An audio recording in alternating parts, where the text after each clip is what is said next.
Anxiety, depression, bipolar, being suicidal, schizophrenia, and more.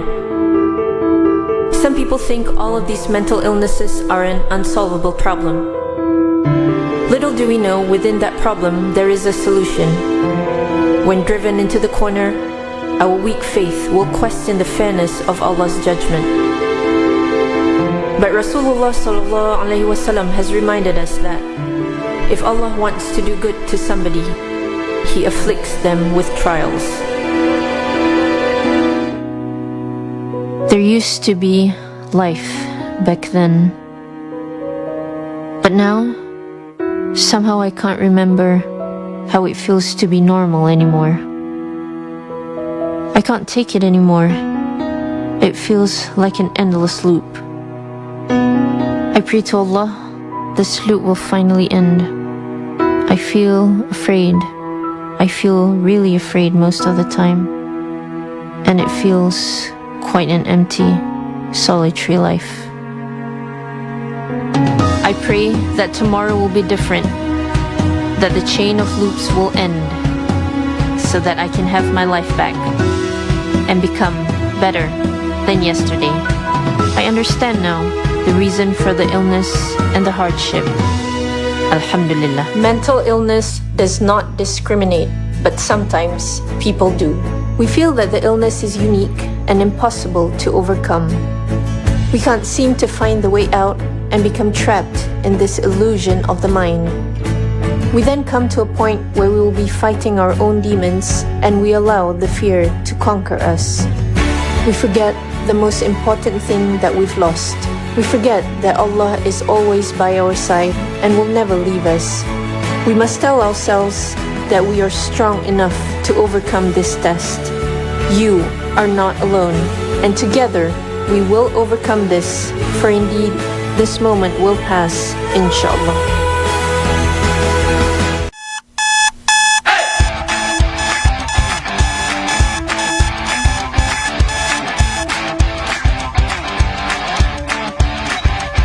Hai, saya Jack, seorang pelajar yang ceria, aktif dan sentiasa bersemangat. Ini pula adalah rutin harian kehidupan saya.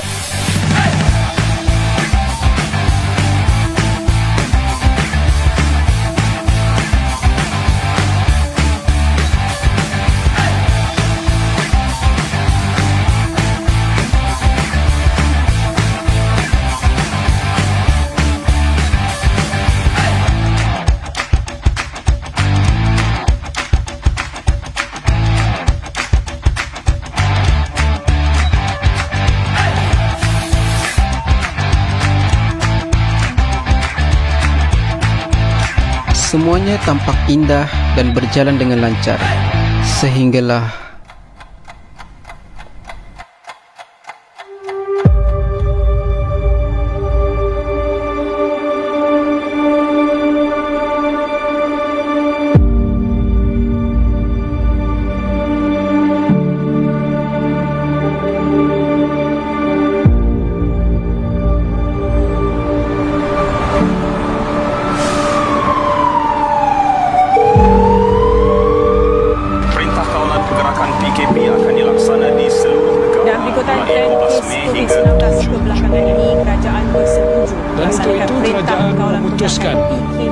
untuk melaksanakan perintah kawalan pergerakan.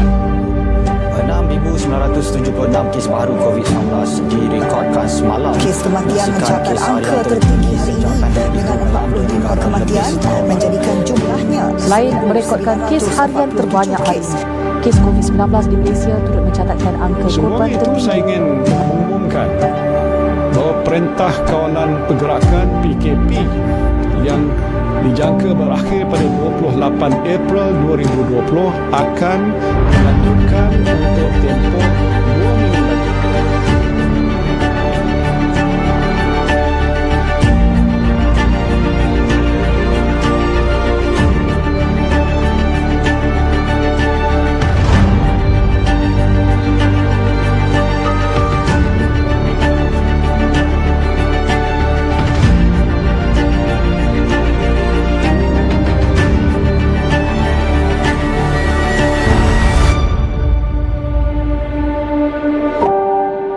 Kehidupan kini sudah tidak seperti dahulu lagi.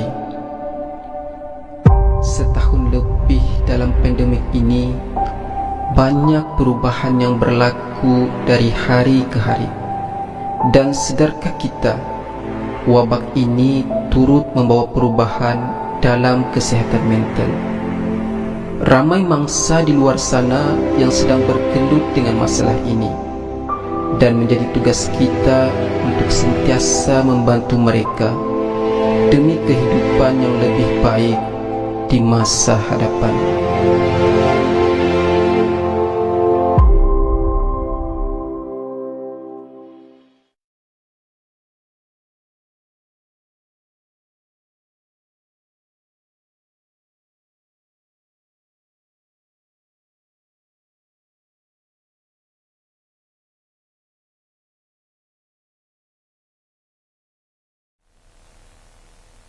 Okey, Assalamualaikum warahmatullahi wabarakatuh dan selamat petang semua kepada semua penonton yang sedang menonton pada ketika ini di Facebook Selangor 3W, dan anda juga boleh menonton di Facebook Miasa Malaysia.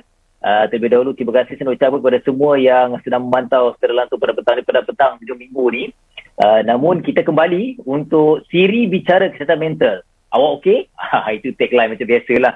Dan saya harapkan semua yang menonton pada ketika ini okey, dan paling penting saya mohonlah yang sedang menonton ni, anda perlu share, kalau boleh like ke komen, dan penting share lah kepada semua rakan-rakan saudara untuk menonton sesi perbincangan pada petang ni yang saya boleh menjanjikan akan memberikan input kepada anda, dan yang paling penting ia sangat-sangat berguna terutamanya kepada kita dalam kehidupan normal baru kita sekarang ni. Sudah dah tahun kedua kita berhadapan dengan COVID-19 ni, dan insyaAllah pengisian yang sangat-sangat penting untuk anda. Okey, berbalik kepada perbincangan pada petang ni, dalam siri bicara kesihatan mental, saya terlebih dahulu saya nak perkenalkan, saya Azam Mubin akan menjadi moderator pada petang ni bersama dengan dua panel yang pada saya sangat-sangat hebat lah, berpengalaman terutamanya kalau kita berkait nak berkongsi mengenai kesihatan mental ni. Dua individu ni sangat-sangat tepat. Okey, sebelum saya nak perkenalkan, saya nak kongsikan apa tajuk pada petang ni. Kita akan membincangkan mengenai membandras stigma dan diskriminasi kesihatan mental,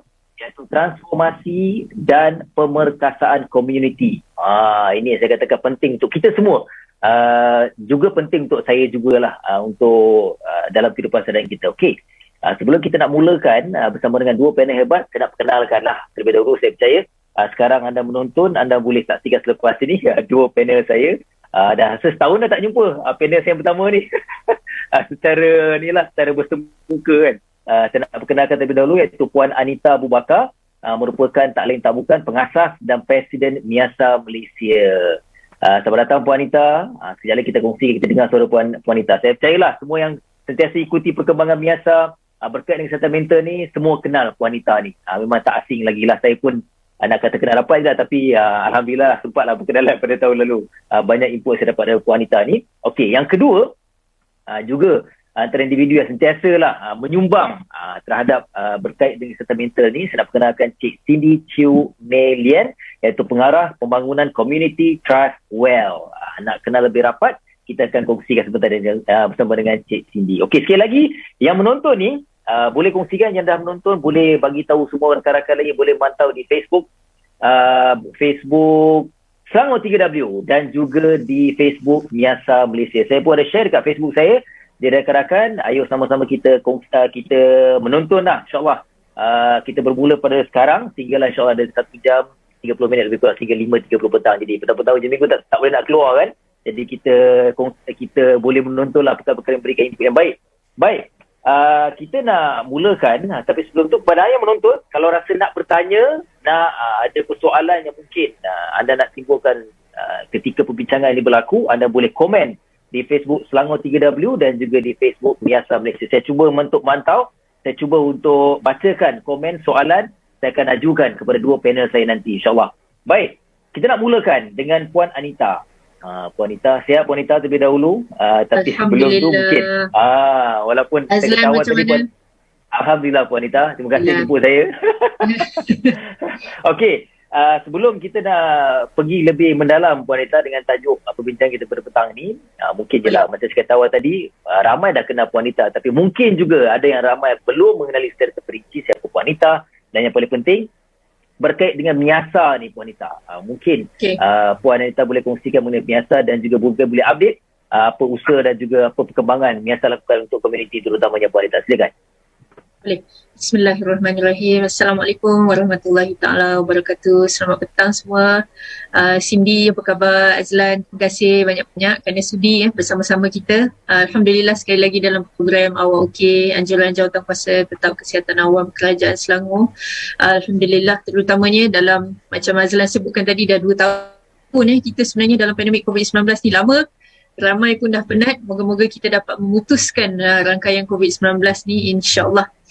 Okey, jadi untuk saya kongsikan, saya adalah seperti yang Azlan sebutkan tadi, pengasas dan juga Presiden Miasa, iaitu Persatuan Kesedaran dan Sokongan Penyakit Mental. Jadi kepada anda yang mungkin belum lagi mengenali Miasa, kami sebenarnya ataupun keunikan kami adalah kerana kami ditubuhkan dan juga digerakkan oleh mereka yang ada penyakit mental, dan sebahagian besar daripada kami juga terdiri daripada penjaga-penjaga dan juga mereka yang sangat passionate tentang isu kesihatan mental ini. Jadi perjuangan Miasa ni sebenarnya adalah untuk memberitahu masyarakat kita tentang kepentingan kesihatan mental itu sendiri, dan juga memperbetulkan persepsi masyarakat ataupun mitos-mitos Azlan yang banyak di luar sana sebenarnya tentang penyakit mental. Contohnya, individu yang ada penyakit mental ni kurang siuman ataupun ganas, berbahaya, tidak boleh bekerja, kurang iman dan sebagainya. 1001 stigma sebenarnya. Jadi ini adalah peranan pejuang-pejuang yang ada penyakit mental ini untuk memperbetulkan persepsi ini, dan juga kita menyediakan pelbagai perkhidmatan, terutamanya perkhidmatan yang orang kata non-medical alternatif buat mereka ataupun individu yang ada penyakit mental di komuniti. Itu peranan Miasa. Jadi Alhamdulillah Azlan, saya rasa apa yang baru ataupun orang kata usaha yang Miasa cuba lakukan adalah sudah tentunya kita migrate semua perkhidmatan ke atas talian. Itu yang pertamanya. Dan kita belajar bagaimana untuk melakukan program-program, kempen-kempen di atas talian. Jadi kita cuba mempelbagaikan program-program yang kita lakukan, usaha sama ataupun kerjasama dengan badan-badan lain ataupun organisasi, universiti, media, doktor dan sebagainya. Jadi inilah apa yang kami cuba lakukan. Kita cuba orang kata engage community supaya mereka dapat memahami dengan lebih baik, dan juga orang kata increase help seeking behaviour itu sendiri, insyaAllah. Okey Puan, sebelum kita nak teruskan perbincangan kita Puan, kita bagi sikit intro lah untuk Cindy. Okey. Silakan. Okay, Cindy boleh je lah, kita nak kasihkan lah introduction. Cindy di Trifewell ni mungkin boleh kongsikan apa perkhidmatan yang disediakan untuk semua penonton, terutamanya saya sendiri jugalah. Cindy, silakan. Alright, okay. Thank you. Terima kasih Azlan, and hello Puan Anita as well. Selamat petang semua. Sangat gembira dapat di sini pertama kali untuk rancangan Awak Okey. So, in terms of Trifewell, boleh saya perkenalkan sikit. Ialah satu badan social enterprise yang matlamat atau tujuan kita is especially untuk trauma-informed community mental health services. So bukan sahaja untuk satu individu, mestilah kita ada one-to-one services, example therapy, counselling, tapi kita juga nak fokus kepada what does the community need dan organisasi supaya lebih sustainable the solutions for the community as a whole. So dua objektif utama, merawat dan juga mencegah. So merawat is for those yang perlukan sesi terapi, sesi counselling, kita ada dalam harga yang berpatutan supaya orang golongan yang kurang mampu boleh mengakses servis ini. Dan mencegah tu penting. Program komuniti dan kemasyarakatan kita ada anjurkan di, for example, B40 communities, contohnya projek perumahan rakyat di Klang Valley, dan semua ni contohnya kita buat untuk program keluarga, memberikan pendidikan asas tentang how do you communicate with each other as a family. Support tu penting supaya dapat memberi sokongan kepada individu-individu supaya tidak menjadi lebih serius. So we have a few in a way clientele beneficiaries. Ada yang mungkin lebih severe dan ada mungkin stres biasa saja, right? Tapi kalau tidak dicegah dari awal, dan mungkin akan memerlukan rawatan yang lebih intensif. So ThriveWell is meant for this kind of community services. Yes, hope that helps you understand a bit, Azlan. Ya, faham. Jadi ialah kesimpulannya dua-dua ialah Puan Anita dan juga Cindy ialah mewakili untuk menawarkanlah servis kepada ialah masyarakat utama yang berkait dengan kesihatan mental. Okey, terima kasih untuk permulaan ni. Jadi kita berbalik kepada Puan Anita. Tajuk kita petang ni. Saya kalau bab kesihatan mental ni saya minat ni. Walaupun bukan pakar kan. Walaupun bukan pakar tapi dia berkait rapat dengan saya. Okey, kalau kita bercakap mengenai tajuk utama kita iaitu stigma dan diskriminasi, Puan Anita. Okey, dua perkataan, dua maksud berbeza. Kalau kita lihat stigma ni lebih berpersepsi negatif, Puan. Dan juga kalau kita beralih kepada diskriminasi ni, dia mungkin tertumpu kepada cara seseorang memperlakukan kepada orang lain dengan cara yang negatif. Jadi mungkin boleh Puan kongsikan perbezaan, stigma dan diskriminasi, dan yang paling penting kesan tu, Puan. Ramai yang tak tahu kesan terhadap mereka yang mempunyai kesihatan mental dan juga kalau tersebut sebagai peers itu sendiri, Puan. Terima kasih Azlan. Ini sebenarnya satu soalan yang FAQ kita panggil, dan ini adalah satu topik yang sangat sinonim dengan miasah, sebab kami sebagai mereka yang bertarung dengan penyakit mental sering distigmakan dan sering didiskriminasikan. Jadi Azlan dah pun menjelaskan dengan baik tadi, sebenarnya ringkas dan tepat. Cuma saya selalu menggambarkan stigma tu kan Azlan sebagai racun. Sebenarnya dia adalah satu racun yang sebenarnya menyebabkan seseorang individu itu sukar, malu dan takut untuk mendapatkan pertolongan dan bantuan disebabkan oleh persepsi negatif masyarakat itu sendiri. Dan stigma ini terlahir Azlan bukan disebabkan oleh kita tiba-tiba bangun pagi kita ada stigma terhadap mereka yang ada penyakit mental.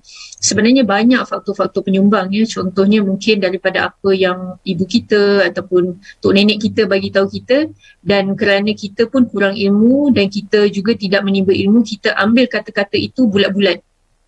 Itu pertama. Keduanya juga faktor penyumbang satu lagi mungkin media. Media memainkan peranan yang sangat penting sebenarnya untuk menyumbang kepada stigma ataupun memperbetulkan tanggapan negatif ini sendiri. Jadi kita tengok daripada banyak filem, drama, music videos, lagu-lagu, dan kemudian laporan media itu sendiri yang banyak orang kata mungkin oversimplify mereka-mereka yang ada penyakit mental ataupun kita panggil mensensasikan.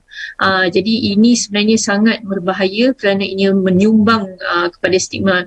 Dahlah kita sebagai seorang yang ada penyakit mental ni sering didiskriminasi, kita pun takut dan malu. Jadi apabila masyarakat awam melihat ataupun menonton perkara-perkara begini, mereka mengambil ini sebagai sesuatu kebenaran tanpa membuat penyelidikan lah, sebab biasalah news adalah sos utama kan untuk kita nak mendapatkan berita. Azlan sendiri tahu dan sebagainya. Jadi bagi saya kalau daripada faktor-faktor penyumbang ini apa yang akan berlaku sudah tentu apabila kita ada sesuatu persepsi negatif sebegini, kita akan it will lead to discrimination ataupun diskriminasi.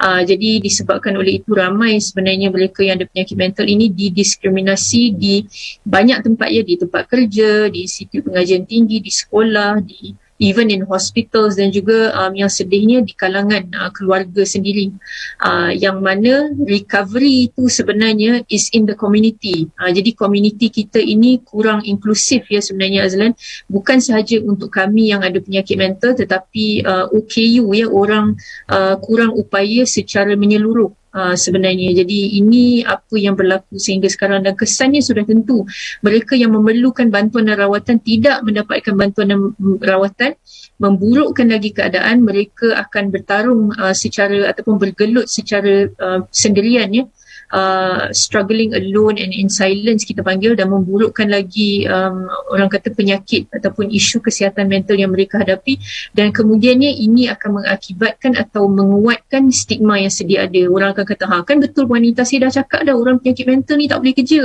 tak boleh belajar, tak boleh menyumbang kepada masyarakat, kurang solat, tak beriman dan sebagainya Azlan. Jadi inilah bahayanya stigma dan juga akan mengakibatkan diskriminasi Azlan.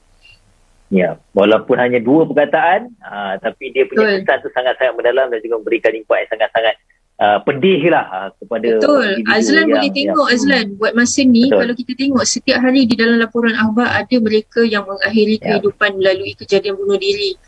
Ini disebabkan oleh mereka tidak mendapatkan bantuan rawatan, tidak ada sokongan yang ampuh dan kemudian menderita sendiri Azlan. Padahal walhal penyakit mental, suicidal thoughts, ideation boleh dirawat. Mereka boleh sembuh sebenarnya Azlan.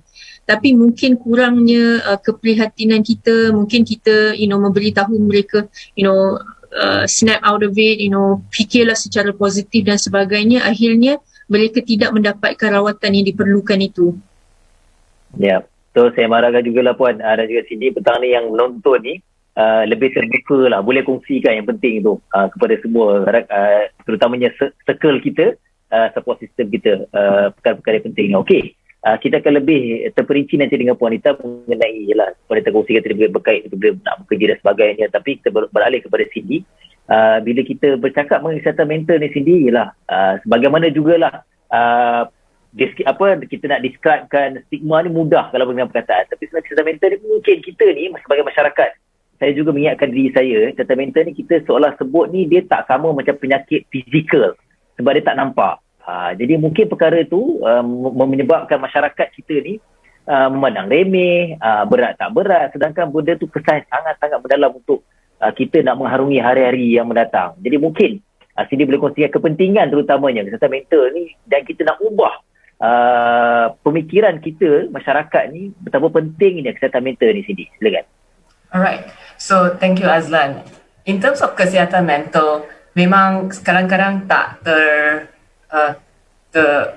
tertengok, kadang-kadang terlepas tengok sebab it's like kita macam okey je, masih boleh buat kerja ke, masih boleh jalankan kehidupan seharian. Tapi bila rasanya kadang-kadang when macam tidur dah tak lena atau nak tidur tak dapat tidur, demam, penat dan selalu macam ada some form of physical symptoms, itu juga bagus untuk kita take a step back, macam pause sebentar. Okey ke tak? Sebab kebanyakan kalinya bila ada some fikiran atau emosi yang tak begitu selesa, kita akan push aside. So that push aside, it seems like I'm okay. Well, okay. Tapi how come actually my badan rasa tegang ataupun selalu je headache atau migraine atau susah tidur. So kalau kita actually ambil masa sedikit dan cuba macam cuba guna strategi yang macam jangan just push it aside, cuba maybe do some walking, bersenam, ambil masa untuk diri sendiri. Kita akan tengok tak apa, fikiran atau emosi tu actually is okay, it's natural to have pelbagai fikiran atau emosi. Then we cuba understand where it comes from and try to seek support so that we can faham macam mana kita boleh atasi yang ni.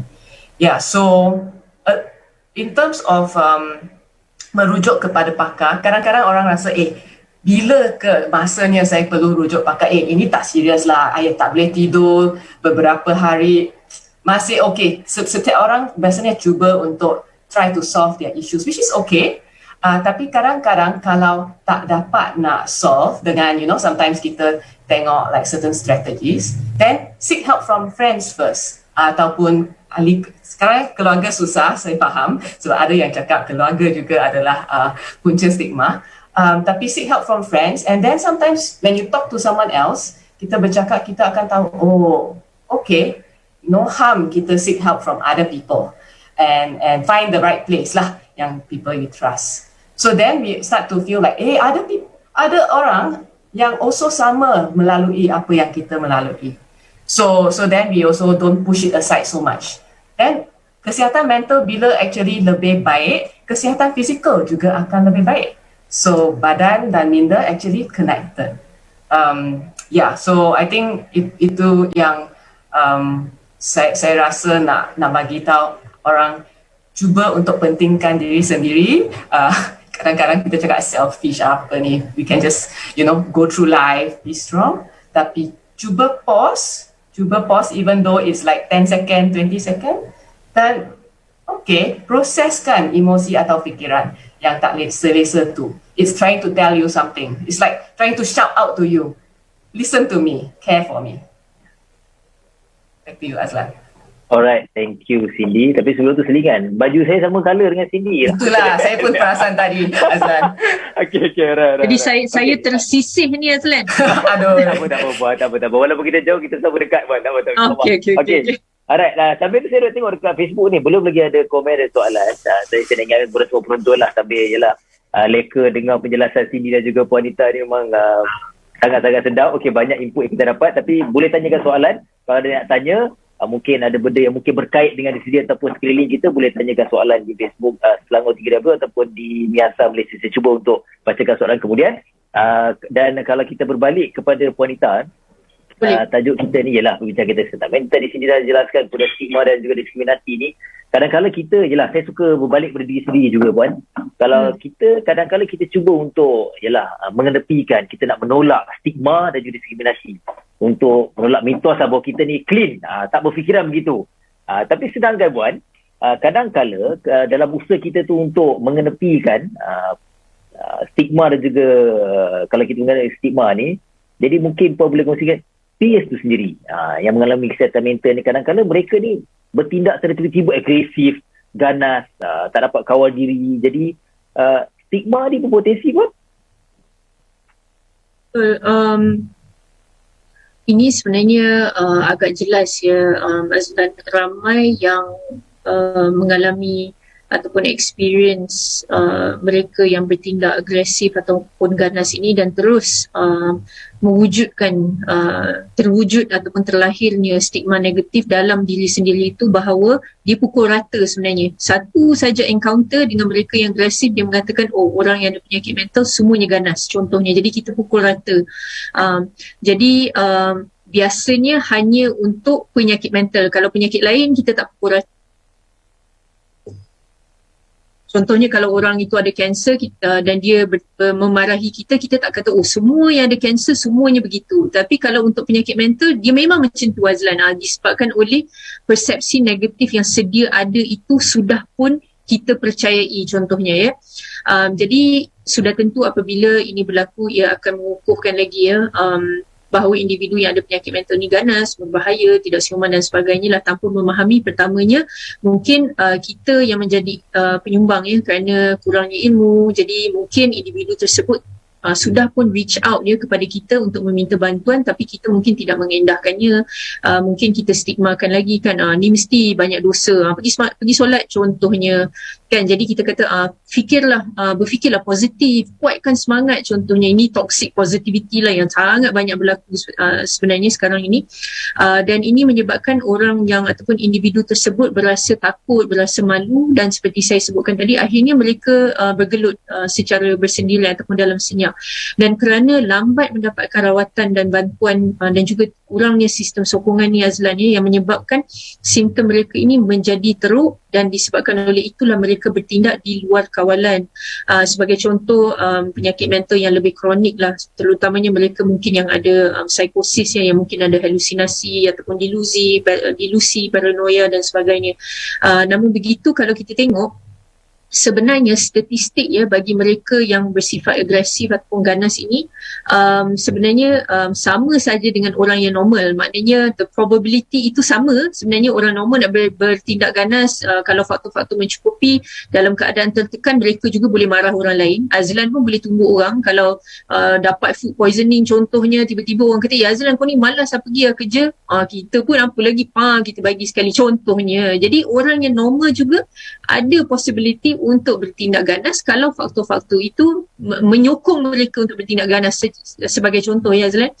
Tapi apa yang kita juga tidak sedar bahawa kalau kita tengok kebarangkalian ya sebenarnya orang yang ada penyakit mental ni, mereka sering menjadi mangsa ataupun victim ya keganasan lebih tinggi sebenarnya kalau dibandingkan dengan orang yang normal. Dia sebenarnya 6/1. Jadi jauh ni Azlan, sebenarnya kerana apa?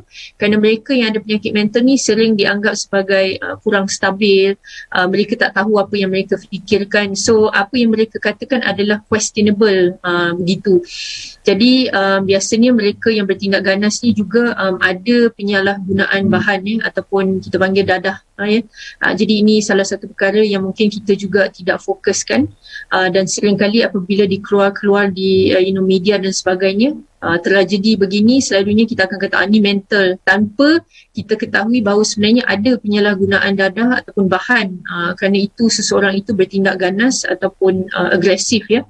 Jadi satu lagi sudah tentu pihak media sendiri yang menyumbang, kerana cara mereka melaporkan sesuatu kejadian itu mungkin mereka oversimplify dan tidak betul-betul mengkajilah.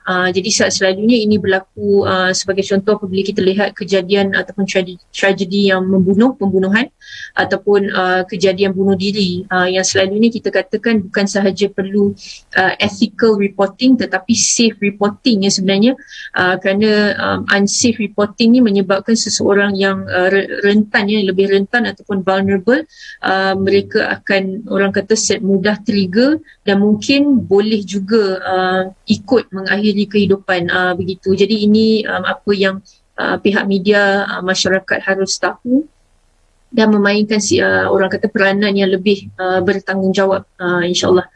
Jadi itu sedikit sebanyaklah sebenarnya Azlan, sudah tentu dia menyumbang, tetapi apa yang penting adalah untuk kita sebagai masyarakat yang prihatin, menimba ilmu, faham tentang tanda-tanda awal dan kemudian membantu rakan ataupun ahli keluarga yang kita nampak sudah ada simptom-simptom itu. Jadi mungkin perbezaan daripada tingkah laku, mungkin dulunya seorang yang periang, suka bergelak ketawa, banyak bercakap, kemudian tiba-tiba suka menyendiri, sering moody, tak mahu bercakap, ataupun seperti Cindy katakan tadi, banyak physical symptoms, manifestation itu menjadi physical, maknanya sakit perut, sering pening kepala, demam dan sebagainya, dan itu juga merupakan tanda-tanda awal buat mereka yang ada isu kesihatan mental itu sendiri, Azlan.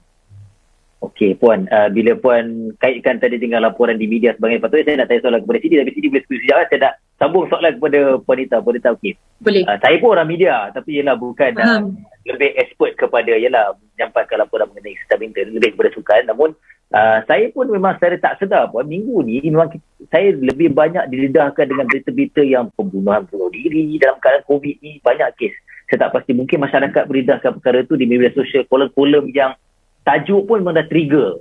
Bila dia menyebabkan kadang tajuk dan juga impak dia, stigma tu kuat pada masyarakat Puan. Jadi mungkin Puan boleh komen sikit, benda tu macam Puan kata tadi, laporan media tu mainkan peranan, tapi kadang-kadang kalau masyarakat yang tak memahami apa yang dihadapi oleh pesakit tersebut yang menyebabkan mereka bunuh diri, dengan baca tajuk tu pun dia sangat mempengaruhi Puan. Walaupun dah 5-6 patah perkataan, satu ayat, tapi persepsi stigma tu tetap timbul Puan. Mungkin Puan boleh tambah sikit pandangan mengenai itu. Betul. Sebab apa yang kita lihat selama ni Azlan, apabila sesuatu kejadian ataupun tragedi bunuh diri itu sering disensasikan laporannya Azlan, kita sebenarnya ada garis panduan yang jelas daripada Kementerian Kesihatan, dah dikeluarkan sejak tahun 2004 kalau tidak silap saya, dan dalam garis panduan itu jelas mengatakan, pertamanya tajuk kena jaga jangan disensasikan, kita tidak boleh orang kata disclose methods cara-cara orang itu bunuh diri, contohnya lokasi di mana orang itu membunuh diri. Kemudian kita tidak boleh oversimplify, kerana orang persepsi masyarakat adalah Puan ini tahu orang tu beragama Islam contohnya, datang daripada keluarga yang baik, kaya raya, terkenal, kenapa dia nak bunuh diri contohnya, tanpa menyedari bahawa penyakit mental ini sesiapa pun cenderung untuk mendapat penyakit mental Azlan kalau faktor-faktor mencukupi. Contohnya kita dah memang ada isu kesihatan mental contohnya, kemudian pandemik COVID-19 berlaku, kehilangan orang yang tersayang, kehilangan punca pendapatan contohnya, berasa letih duduk dalam lockdown ni contohnya, kita pula tidak dapat menjaga kesihatan mental kita dengan baik kerana orang kata we are cut from our support system, tidak dapat keluar untuk beriadah dan sebagainya. dan tiba-tiba mendapat penyakit mental contohnya. Jadi masyarakat tidak faham bahawa kalau faktor-faktor sebegini cukup, tidak kira orang tu duduk di dalam istana ataupun duduk di dalam flat sekalipun, itu sudah cukup untuk membuat seseorang itu mendapat penyakit mental. Kenapa kita tidak boleh disclose, ya Azlan, media terutamanya, lokasi, tempat kejadian, cara dan sebagainya, kerana orang yang rentan ini, vulnerable ini, Azlan, mereka dah pun dalam keadaan yang sangat gusar, sangat orang kata thought process itu sudah pun tertutup. Underlying issues itu tidak diaddress, mereka sudah rasa tidak ada jalan keluar, sudah merasakan tidak ada harapan contohnya, kemudian dia membaca pula akhbar dan dia berasa macam okey, ini adalah salah satu cara untuk aku, bukannya kerana dia hendak mati Azlan, tetapi kerana dia hendak mengakhiri kesakitan yang dia rasai, di mana kita sebagai seorang yang normal mungkin tidak nampak dengan mata kasar dan tidak dapat digapai oleh minda normal sebenarnya. Dan kenapa saya boleh katakan begitu? Kerana saya pernah normal dulu. Jadi saya tahu sebenarnya, kerana saya datang daripada orang kata that mindset. Kemudian apabila saya sendiri mendapat penyakit mental, Azlan, baru saya rasakan saya tak boleh nak describe, ya Azlan, macam mana peritnya untuk kita menghadapi penyakit mental ini. Kita tidak tahu bagaimana nak articulate dengan lebih baik. Bayangkan kalau masyarakat sekeliling tidak memahami, persekitaran tidak mendukung, tidak menyokong proses penyembuhan kita, sangat susah sebenarnya Azlan. Jadi disebabkan oleh itu, apabila melihat ataupun membaca laporan-laporan begini, dia akan merasakan okey, aku dah tahu dah, kalau aku pergi ke flat 3-2 tingkat berapa, aku tahu dah, if I do this, saya akan boleh terus mengakhiri kesakitan ini. Jadi kerana itu bahayanya untuk kita disclose perkara-perkara begini. Tidak ada faedahnya, tidak ada manfaat Azlan kepada komuniti, malah memburukkan lagi suicide contagion itu sendiri. Jadi inilah apa yang media kena fahami sebenarnya Azlan. Dan tambahan lagi sekarang dalam pandemik COVID-19, setiap hari ada sahaja orang yang mengakhiri kehidupan. Jadi bagi saya media memainkan peranan yang sangat penting.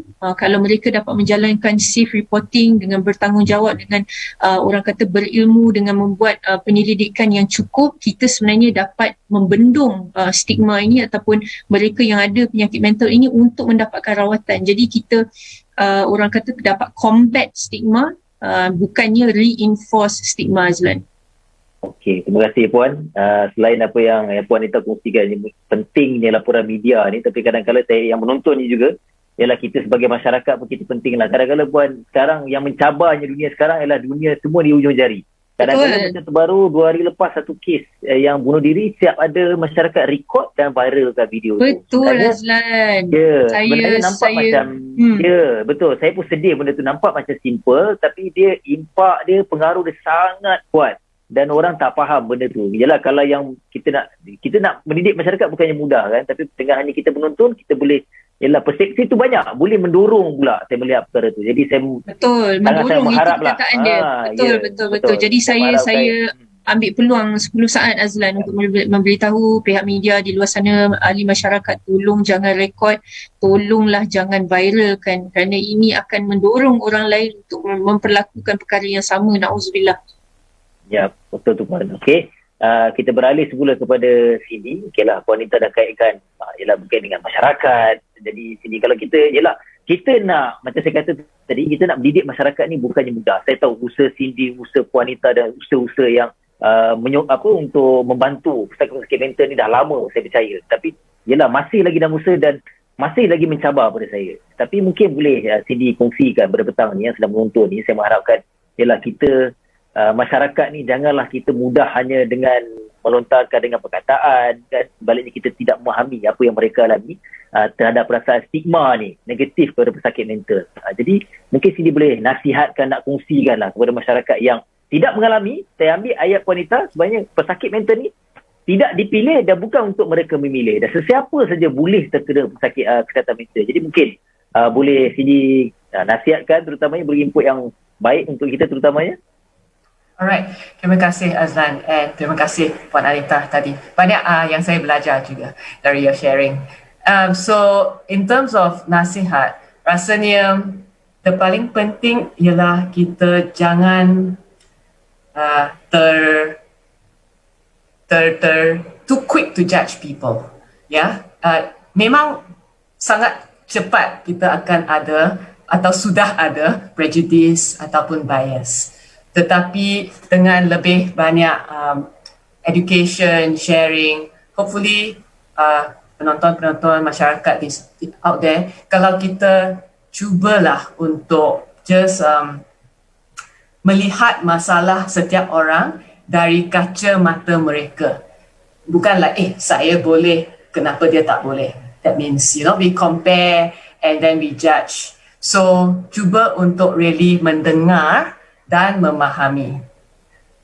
So, bila ada kawan ataupun orang lain yang you just baca and then you realize that, you start to judge, ada prejudice atau bias sudah, then okay, tak apa. Just recognize that, itu biasa, kita akan judgement tu. Tapi kita cuba just jangan act on it lah. Jangan add on to the fire lah. Contohnya macam Puan Anita say, viralkan things. Okay, don't go and add on to this kind of fire. Yep. So, when contohnya kawan atau family member, mungkin kita takkan faham apa yang diorang alami. Okay, we won't really and it's also very dangerous to say that I understand what you're facing because they might feel like you still don't understand.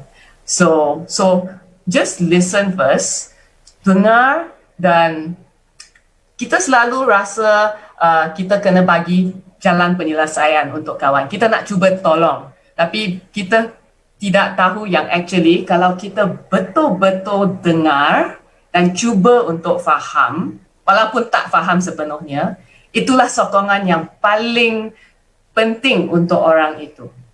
So, jangan takut kalau orang start to share to you, then you feel like, I don't know what to do.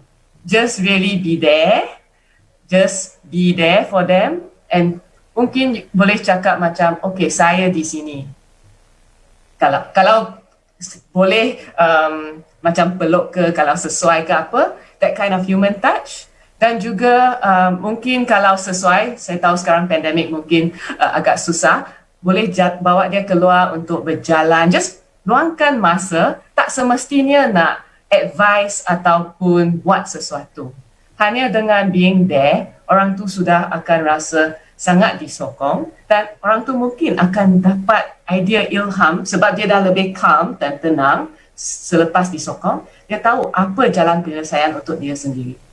So, kita just cuba untuk calm down ourselves, tenangkan diri kita sendiri sebab kadang-kadang kita rasa kita tak tahu macam mana nak tolong. Okay, so tenangkan diri. Okay, saya just dengar, saya cuba faham dan mungkin boleh cari pendidikan lain. Macam mana saya boleh lebih expert untuk memberi sokongan. Dan mungkin tak ada banyak pun yang kita perlu buat apart from being there for them. So, Puan Anita, anything to add?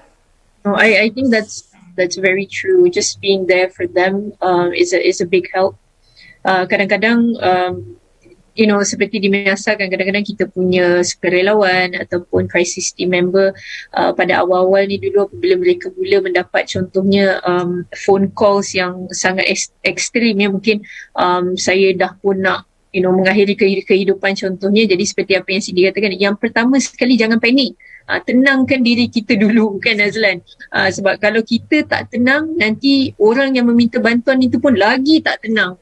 Jadi ini orang kata rule pertama apabila kita nak membantu seseorang. Dan juga kita harus menjadi orang kata pendengar yang baik. Mendengar untuk memahami dan bukannya mendengar untuk memberikan nasihat. Jadi nak menjadi pendengar yang baik ni pun ada kelas. Jadi kepada anda yang mungkin nak mempelajari dengan lebih mendalam, contohnya communication skills ataupun empathy skills ataupun listening skills contohnya, saya sangat galakkan kerana saya sendiri pun dulu melalui latihan sebenarnya ya Azlan dan Cindy. Bukannya saya ada lived experience, saya terus pakar sebenarnya. Saya juga melalui latihan supaya kita dapat orang kata membuat penambahbaikan ya. Kita orang kata apabila kita melalui latihan, kita akan rasa lebih yakin untuk membantu individu yang lain insyaAllah. Itulah, itu yang penting bila masuk program macam ni, dia akan macam jelah bagi peringatan kembali ya. Kadang-kadang saya suka bila bercakap dengan serta mentor ni, saya suka meletakkan diri kita sendiri kadang kan. Bila cakap nak mendengar tu pun bukannya mudah sebenarnya kadang. Betul. Kita nak menyokong kadang-kadang kita dalam keadaan seharian, dalam keadaan yang memang nak kata norma baru pun dah lama dah, lebih setahun, tapi keadaan ni memang sukar sekadar kita menjadi terlupa. Itu yang pentingnya pengisah-pengisah sebagaimana petang ni kita lakukan, insyaAllah. Okey. Azlan, just one thing, right? In terms of mendengar tu, just to add on, dengan ahli keluarga atau orang yang kita banyak luangkan masa, lagi susah untuk kita mendengar. Sebab kita ada terlalu banyak experience dengan diorang. Kita ingat kita tahu diorang fikir apa. So, itu even more important to bawa bertenang dan really mendengar untuk ahli keluarga. Betul, saya setuju. Kadang-kadang jelah. Itu lain macam tu dia punya saya setuju tu. Itulah pengalaman je. Saya kongsikan sikit lah. Jadi jelah. Masa baru menerima vaksin kan. Tapi jelah, bukan saya nak kata kesan daripada vaksin tu lagi tak. Tapi itu serta implikasi yang normal ramai yang kongsikan. Jadi kadang-kadang jelah dia keadaan agak sensitif. Kadang jelah kita sebagai partner macam sini katakan saya setuju. Kita dah lama hidup bersama, mungkin kita ayolah. Tapi kadang kita bila kita berat tak berat, kita rasa macam ini normal. Saya tu tak normal lah. Dia kadang yang memang memerlukan kita. Itu yang kadang terkena buka sendiri lah dia cakap. Tak apa makan cili dia terasa pedas Ya, itu yang pakai baju merah tu. Okey, alright. Kembali kepada Puan Nita. Okay, boleh, silakan. Yelah, sudah berapa minit? Lebih pada setengah jam ni Puan. Okey, kalau kita cakap mengenai stigma, yelah, perasaan, kita punya ialah stigma kepada kita seperti pesakit utamanya Puan, dia kadang-kala Puan sedar tak sedar, pesakit itu sendiri kadang dia mempunyai juga stigma kepada mereka yang lain. Jadi mungkin Puan boleh kongsi mungkin dari pengalaman Puan dia bersama dengan Miasa sebagainya berdepan dengan pesakit ni. Ialah Puan ada pengalaman yang sangat luas sebelum ni Puan dah kongsikan sebelum proses kita pun dah tahu. Mungkin Puan boleh jelaskan. Mungkin ada faktor-faktor yang buatkan mereka sendiri ada stigma kepada mereka yang lain tu Puan. Pesakit tu sendiri. Terima kasih Azlan. Sebenarnya ini soalan yang sangat baik ya. Bagi saya ada beberapa sebab ataupun faktor yang menyebabkan orang yang ada penyakit mental sendiri menstigmakan orang lain. Pertamanya mungkin kurang pendedahan tentang penyakit-penyakit mental yang lain. Sebab penyakit mental ni banyak Azlan ni, beratus-ratus jenis-jenisnya. Jadi spektrumnya pun luas. Jadi mungkin kita ada penyakit mental A, contohnya kita sudah pun melalui proses penyembuhan dan kita pun dah orang kata dapat menyumbang kepada masyarakat, dapat kembali kepada kehidupan yang normal. Kita rasakan bahawa orang lain juga sepatutnya begitu sepatutnya. Jadi bila kita lihat orang individu lain mungkin lebih lama tak baik-baik juga, mungkin sistem sokongan dah pun kuat, mungkin dah melalui rawatan bertahun-tahun, jadi kita rasa kenapa tak baik-baik, aku okey je contohnya. Jadi kita tidak sedar bahawa penyakit-penyakit ini banyak ya, severity juga berbeza-beza. Saat di mana kita mendapatkan rawatan itu juga menyumbang ya. Prognosis lebih baik sudah tentunya kalau awal mendapatkan bantuan dan rawatan. Kalau kita tunggu sampai dah lambat tu, yang semua orang telefon befrienders tu semua pun dah ada suicidal thoughts, ideation, begitu contohnya. Okey, jadi kita pertamanya kena menimba ilmu, kita harus fahami ya. Jadi ini yang faktor yang pertama lah bagi saya. Keduanya mungkin mereka yang telah pun melalui proses penyembuhan dengan baik dan efektif. Kemudian seperti tadi ya, mungkin sistem sokongan sekarang ni sangat menyokong proses penyembuhan mereka. Mereka lupa sebenarnya bagaimana rasanya untuk ada penyakit mental apabila kita teruk. Ya, jadi sebab tu kan Azlan, saya selalu katakan kepada rakan-rakan seperjuangan saya selalu menggalakkan orang-orang lain, individu-individu ataupun peers yang telah pun sembuh, jom marilah bantu arena kesihatan mental di Malaysia ini, supaya kita tidak lupa sebenarnya bagaimana dulunya kita yang memerlukan bantuan in desperate need of help, bagaimana orang lain, masyarakat sekeliling, doktor, kaunselor dan sebagainya membantu kita.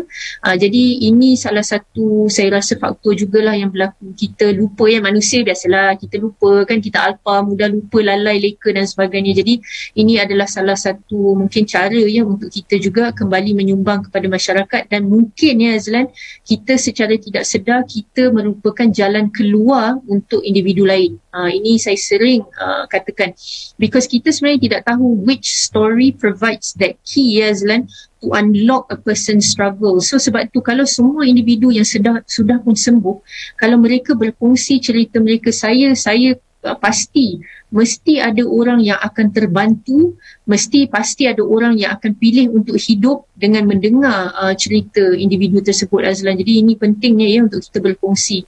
Dan ketiganya saya rasa juga contoh ya, peers yang mungkin sekarang ini pakar psikiatri, mungkin pakar psikologi, mungkin kaunselor, mungkin doktor, mungkin menteri contohnya, yang mereka sendiri bertarung dengan penyakit mental tetapi mereka internalize stigma itu sendiri yang menyebabkan mereka tidak mahu, mereka malu untuk nak admit ya yang mereka ada penyakit mental, mungkin kerana takut license di revoke ataupun dilucut jawatan tanggungjawab tidak diberikan, orang tidak confident, tidak yakin dengan mereka dan sebagainya. Jadi mereka bertindak untuk I don't want to have anything to do about it contohnya. Jadi ini juga saya rasa merupakan satu faktor kenapa mereka juga ada stigma sebenarnya, Azlan. Terima kasih Puan. Alright. Sambil tu saya terbaca komen dekat Facebook Selangor 3W, Elisha Osman. Saya kenal Okay, dia tadilah bukan dengan perkongsian daripada Cindy kan. Dia kata LUV, love. Okay, maksudnya listen, understanding, validate. Dengar, faham dan mengesahkan. Thank you. Okay, knowledge yang baik. Okay, saya akan bacakan lagi komen-komen lain dan namun ialah apabila Puan Nita kongsikan tadi mungkin saya nak tanya soalan yang berikut tapi berkait dengan Puan Nita kongsikan tadi Cindy, mungkin experience Cindy sendiri berhadapan dengan peers, mungkin mungkin boleh share sikit tak dengan kita terutamanya sebagai yang anda hadapi dengan pesakit ni. Experience yang macam mana, Azlan? Terutamanya kadang-kala mungkin golongan-golongan kebanyakannya yang hadir yang Cindy berdepan. Kalau Puan Nita kadang-kadang profesional pun kadang-kadang mereka evaluate sendiri kan dia punya stigma tu, jadi dia seolah macam malu sebagainya. Mungkin Cindy sendiri yang berhadapan dengan peers setakat itu. Okay, alright. So saya rasanya untuk pengalaman saya ada yang acknowledge dan admit and they are going through and dia lebih selesa untuk also bercakap tentang pengalaman mereka. Tapi ada yang mungkin in fact like Puan Anita say dia tak begitu acknowledge rasanya and maybe don't even know. Bagi saya rasa in fact dia ada ramai orang yang mungkin dia actually performance still okay,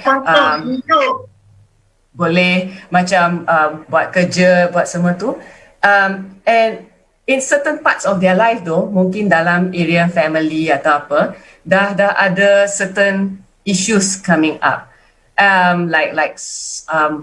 kenapa selalu bertengkar sampai tak biasa lah, it's not normal anymore. But then it's still performing at work, so to them they feel like they're still okay.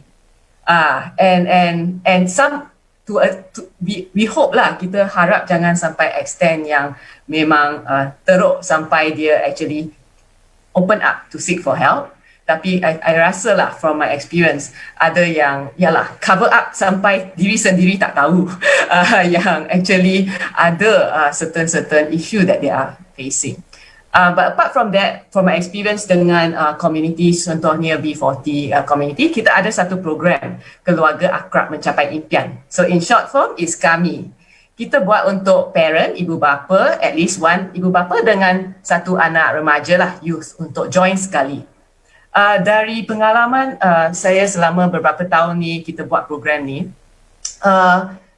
selalu dia yang ni untuk I would say tak semestinya ada diagnosis kesihatan mental. Ini kita lakukan sebagai program pencegahan. Program keluarga, dia orang boleh belajar cara berkomunikasi dan faham memahami. Tapi ada antara when kita buat macam scoring semua tu, kita boleh nampak scoring stress, anxiety, depression, the DASS scale is quite high actually for quite a number of them. Tapi kita tak adalah sampai macam diagnose them, so different. So untuk program ni, the participants, what kita notice is when the ahli keluarga lebih open untuk bincangkan tentang stres mereka, anxieties mereka, they actually sokong each other to help one another. Tapi ada yang mungkin especially the ibu bapa, kalau dia orang rasa I'm okay, like I think tadi Puan Anita cakap toxic positivity.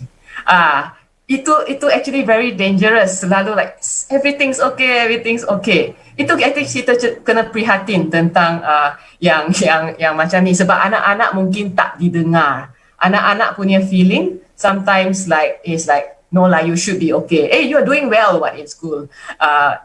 Shouldn't have any issues. So ini experience kita. Dan so sekarang kita buat program untuk kami sembang, untuk parent support group. Kita juga buat untuk anak-anak muda, panggil kami juara, supaya kita boleh ada abang-abang kakak fesi and safe space untuk anak-anak muda ini untuk meluahkan perasaan. Sebab macam Alicia komen tadi, LUV tu penting untuk adult, untuk youth semua tu. So itu experience kita. Cuba jangan keep to yourself, sebab it may actually burst lah one day. Kita harap jangan sampai tahap itu. Okay, tapi sebelum tu program tadi tu ialah secara online ke? Jadi secara online?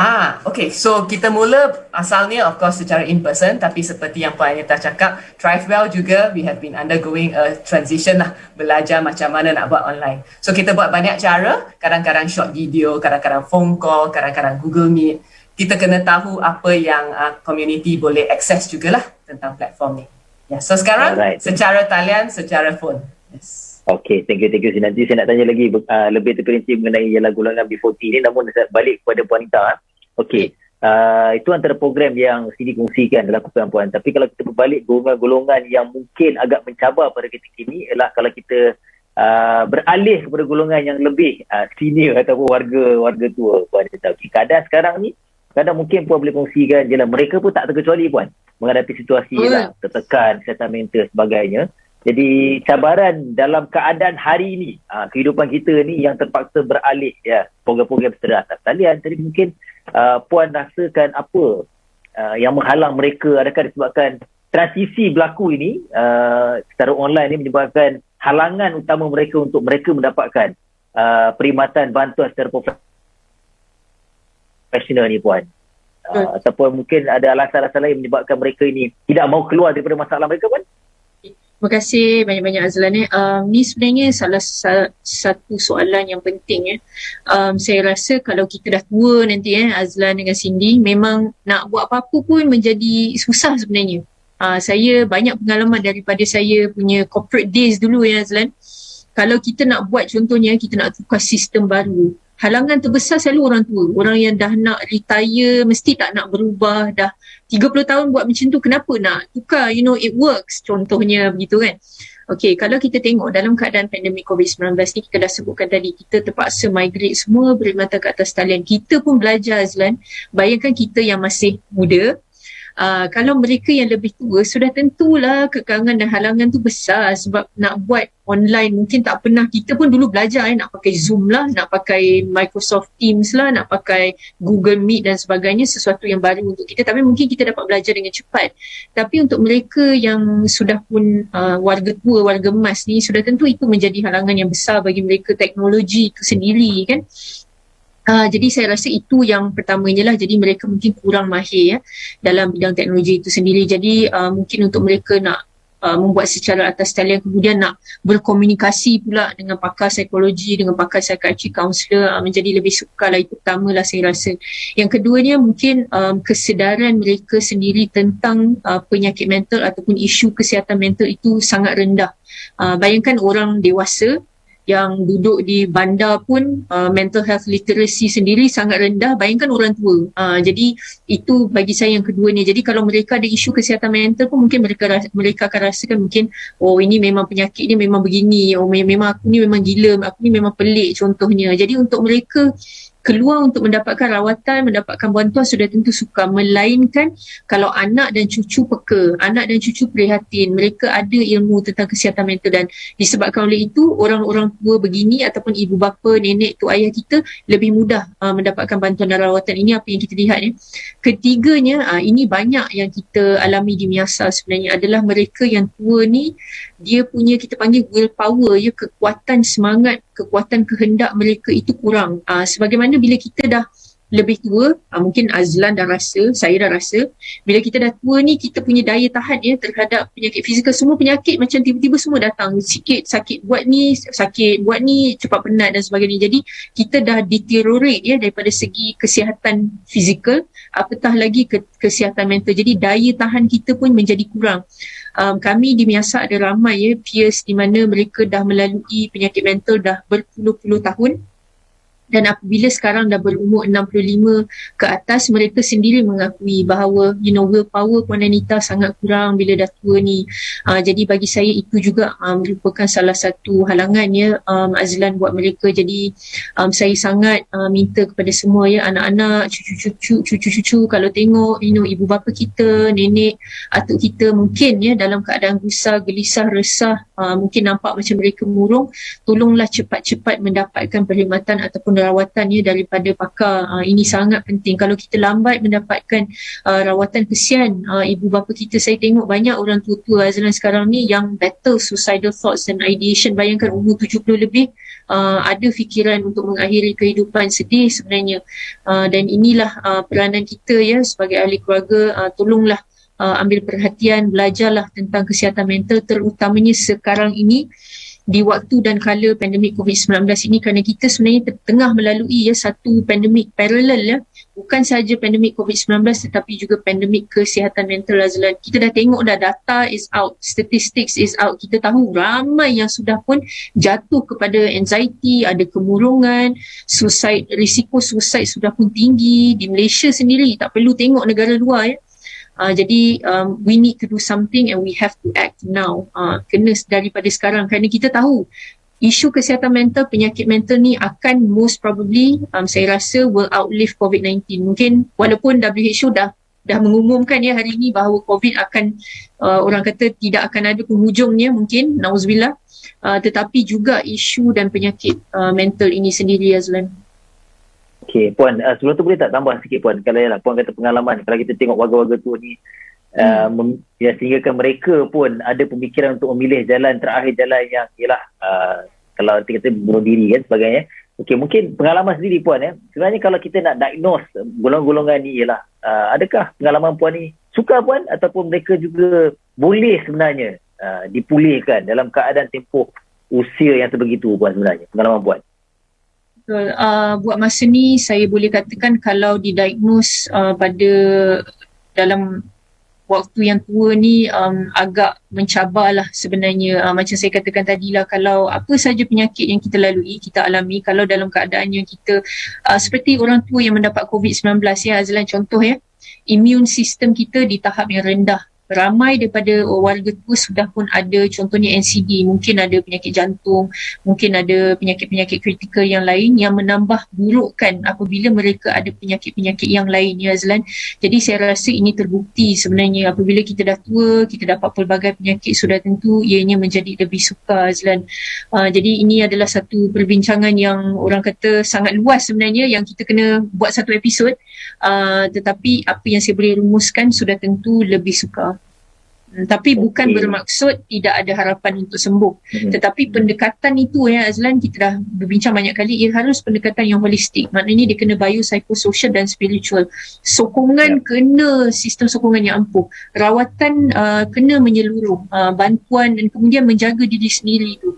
Menjaga orang kata kesihatan fizikal, tidur yang cukup, rehat, makan pemakanan yang baik, menjaga diri, membuat perkara yang kita suka, invest dalam hobbies kita, contohnya social connectedness penting ni sebenarnya. Jadi berinteraksi dengan keluarga, rakan-rakan. Mungkin dalam waktu pandemik ni sukar, tetapi kita dah ada teknologi, kita boleh video call setiap hari, ahli keluarga, rakan-rakan dan sebagainya. Ini semua sangat membantu Azlan untuk dalam proses penyembuhan kita untuk lebih efektif insyaAllah.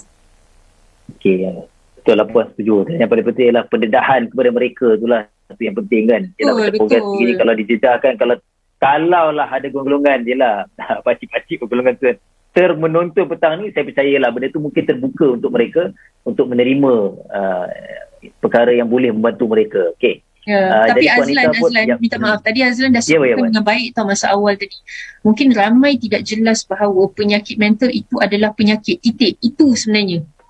Penyakit fizikal kita jelas ia adalah penyakit, tapi penyakit mental adalah penyakit, jadi perlukan rawatan. Itu penting. Betul. Dan sangat-sangat susah untuk merawat kalau kita tak merawat daripada awal. Okey. Tadi Puan Anita pun ada kongsikan je lah. Kadang-kadang masyarakat kita ni, Cindy, kita ni keadaan COVID-19 ni sebenarnya adalah tempoh masa yang sangat banyak perkara yang kita belajar, terutama berkait dengan kesihatan mental. Sedar tak sedar saya pun silap, ada hari saya pun ada masalah yang tertekan sebagai kehidupan kita tak tahu kadang benda tu sangat mencabar, tapi kita kadang-kadang Malaysian CD, mungkin pada CD saya melihat kenapa kita ni kadang-kadang menjadi susah ataupun menjadi penghalang untuk kita nak menerima bahawa kita nak akui penyakit mental adalah penyakit, berbalik pada awal tadi, dan juga untuk kita nak mendapatkan rawatan untuk terbuka sebelah sini. Kenapa menjadi penghalang pertama untuk Malaysian kalau kita katakan? Bagi Cindy? Alright, sure. Terima kasih Azlan. Untuk Malaysian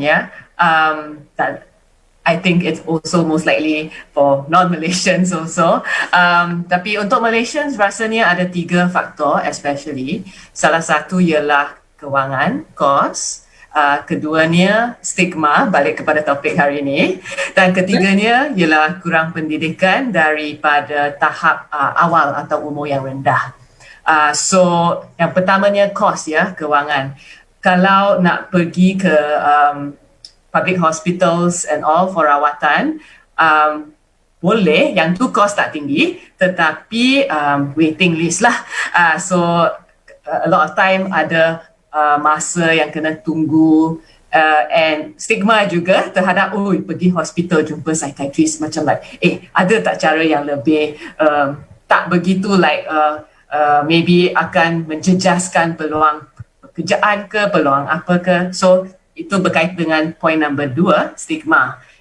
So walaupun kita harapkan yang masyarakat lebih inklusif, employers lebih inklusif, hakikatnya memang masih ada a lot of considerations lah for people to go and seek help, sebab takut nanti orang tahu ada diagnosis ke apa, and it might affect.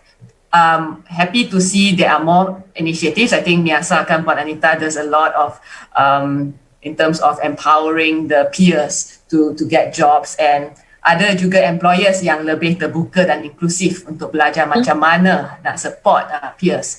Tapi masihlah in majority terms definitely cabaran tentang stigma tu jadi orang takut untuk berkongsi dengan orang sekeliling.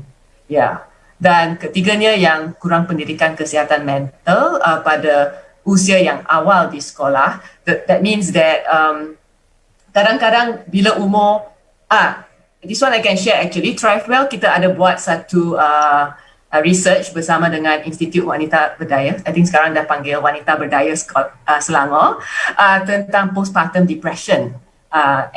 So maksudnya mothers yang baru bersalin, the depression, and it's actually not that well understood, tapi actually ada percentage yang akan melalui postpartum depression, tapi orang tak tahu. So kalau you tahu sebelum you dapat, then bila you dapat you like okay, you don't feel like macam you ada masalah like, and just you sendiri, like something that you need to do something about. Tapi you dah tahu like then you call your friend. Tapi biasanya di Malaysia kita pun tak bincang banyak tentang ni. Tapi bila you start bincang je, you pun ada ke? You pun ada. Then kita ada sokongan. I think itulah yang saya boleh rumuskan beberapa ini. So pendidikan yang at least asas supaya orang tahu dari awal sebelum ada cabaran tu, yang okay, it is not something yang saya sendiri yang macam kita selalu cakapkan like I crazy or something. So dia orang faham, dia boleh dapat sokongan yang sepatutnya lah. Okay. Thank you Cindy. Satu komen saya nak baca ni dekat Facebook Selangor 3W Setia Lita Ali. Tadi dia bagi point jugalah, kena kerap keep in touch atau bertanya khabar mereka yang terdekat, terutamanya mereka yang punya sejarah keburungan. Betul, saya setuju juga, tu satu point yang baik. Alright, tadi Cindy dah kongsikan, dan kalau kita nak kaitkan dengan apa yang dikongsikan tadi Puan Anita, bila cakap bab majikan ni, kita nak beralih kepada majikan kadang-kadang majikan ni, yalah bila cakap majikan mesti nak cakap mengenai prestasi pekerja kan. Tapi kalau sebelum nak cakap prestasi pekerja ni pun, tapi kita kaitkan jelah pekerja tu sendiri mungkin ada sejarah dan juga mungkin di kalangan pesakit mental. Adakah mereka ni juga adalah berpeluang untuk mendapatkan pekerjaan, dan juga yang paling penting Puan, bagaimana mereka ni nak menghadapi dengan majikan, mungkin ada diskriminasi mungkin juga ada stigma terhadap peers itu sendiri, Puan. Sebenarnya Azlan, ramai daripada peers kami di Miasa daripada cerita-cerita ataupun kisah-kisah yang kita dengar, suka sebenarnya untuk mereka nak mengaku ataupun memberitahu majikan bahawa mereka bertarung dengan penyakit mental. Jadi biasanya apabila kita pergi interview ataupun sudah pun mendapat pekerjaan, selalunya mereka tidak akan disclose. Tetapi ini menjadi suka sebabnya apabila kita perlu bertemu dengan pakar psikiatri untuk meneruskan rawatan contohnya, ataupun penukaran ubat dan sebagainya menyebabkan mungkin mengantuk, gangguan tidur dan sebagainya. Jadi kita nak membuat perbincangan terbuka ni suka di tempat kerja kan. Jadi itu yang pertamanya. Keduanya, apa yang saya lihat, majikan yang tidak menyokong ataupun kurangnya ilmu. Kita sebenarnya tahu apabila kita pergi ke ataupun kita apply sesuatu pekerjaan itu, kita tahu sebenarnya organisasi tersebut adakah menyokong individu yang ada penyakit mental ataupun tidak. Jadi biasanya kalau tidak menyokong, maka mereka tidak akan memberitahu. Kalau menyokong pun mereka masih ragu-ragu, begitu.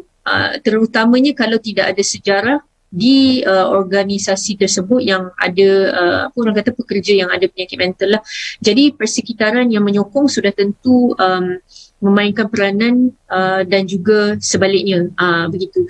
Jadi kalau majikan tidak memahami ataupun majikan kurang ilmu, sudah tentu kita bila nak pergi kerja kita rasa tidak selamat, kita rasa stres, kita rasa tidak selesa, kita rasa persekitaran pekerjaan itu tidak menyokong kita, dan lama-lama tu mungkin kita akan rasa penat, mungkin kita akan rasa kurang tenaga, mungkin kita rasa tak happy. Jadi untuk kita menjadi lebih, orang kata, untuk kita nak menyumbang dengan lebih baik ataupun untuk menjadi produktif, dia menjadi lebih suka. Selalunya begitu. Itu apa yang kita lihat Azlan, terutamanya mereka yang ada penyakit mental yang lebih kronik. Untuk mereka nak sustain pekerjaan itu menjadi lebih suka sebenarnya. Jadi ini adalah salah satu sebab juga kenapa, ini adalah salah satu sebab juga kenapa di Miasa kita menyediakan program sokongan pekerjaan kita sendiri sebenarnya. Jadi kita dah pilotkan sejak tahun lepas sebenarnya, di mana kita mengambil batch by batch. Satu batch mungkin dalam 10 hingga 15 orang disebabkan oleh pandemik je. Kalau tidak ada pandemik COVID-19 kita boleh ambil kumpulan yang besar, tapi kita hadkan kepada 10 hingga 15 orang, dan kita membantu daripada step pertama maknanya kalau mereka berminat untuk bekerja, kita bantu untuk membuat resume bersama, untuk buat interview skills, contohnya grooming skills, melihat pekerjaan apa yang mereka minat, apa kekuatan mereka sendiri, apa limitation mereka dan sebagainya, dan kemudian kita buat job fit jadi daripada situ kita bekerjasama dengan majikan supaya majikan ini, kita mengambil peluang lah. Kita buat psychoeducation dengan majikan supaya majikan lebih memahami, dan kemudian it will become a win-win situation di mana peer dapat sustain pekerjaan dengan lebih baik, dan juga majikan lebih memahami dan tahu bagaimana nak menyediakan persekitaran yang menyokong individu tersebut. Tetapi sudah tentu bukan semua individu perlukan, kita panggil reasonable accommodation tersebut. Ramai sebenarnya yang sudah pun melalui proses penyembuhan. Bila bekerja, mereka they're good, mereka dapat menyumbang dengan baik sebenarnya, mereka produktif dan sebagainya. Tetapi apabila kita sebagai majikan Azlan, kita tidak inklusif, dan kemudian individu telah pun melalui proses penyembuhan dengan baik, mereka nak masuk ke alam pekerjaan tidak boleh kerana peluang itu tidak diberikan, ataupun peluang diberikan tetapi kita diberikan pekerjaan yang rendah-rendah, ataupun mungkin gaji tidak setimpal dengan pekerjaan dilakukan dan sebagainya. Dan itu juga menguatkan stigma bahawa tengok orang yang ada penyakit mental boleh kerja orang kata backroom je, boleh kerja buat kopi je, sapu sampah je dan sebagainya, Azlan. Jadi kita sangat berharap sebenarnya kalau orang itu ada qualification, tolonglah beri peluang yang sama dengan orang lain. Semalam banyak kita dengar discussion forum sebenarnya banyak semalam ada tentang orang kata topik ni, di mana seseorang graduan itu yang OKU ada qualification yang sama dengan orang yang normal, tetapi kerana infra itu tidak kondusif ataupun tidak disediakan, maka orang yang OKU tidak dapat masuk ke institusi pengajian tinggi ataupun tidak dapat masuk ke alam pekerjaan. Jadi itu sebenarnya tidak menjadi alasan. Kita harus menjadi masyarakat yang inklusif dan kita harus menyediakan infra yang secukupnya dan akses buat mereka yang golongan-golongan OKU ataupun yang ada penyakit mental ini, Azlan. Okey, saya nak minta Cindy tambah sikit boleh ke? Ya, pandangan Cindy sendiri kan, ya, daripada poin yang kongsikan tadi berkait dengan organisasi atau majikan ni. Mungkin Cindy melihat kalau kita nak katakan kepada mereka yang punya gangguan kesihatan mental ni, mereka ni kadang-kadang kita, patutkah kita kata mereka jadi liability, maksudnya jadi bebanan pula kepada majikan. Patutkah kita katakan perkara tu?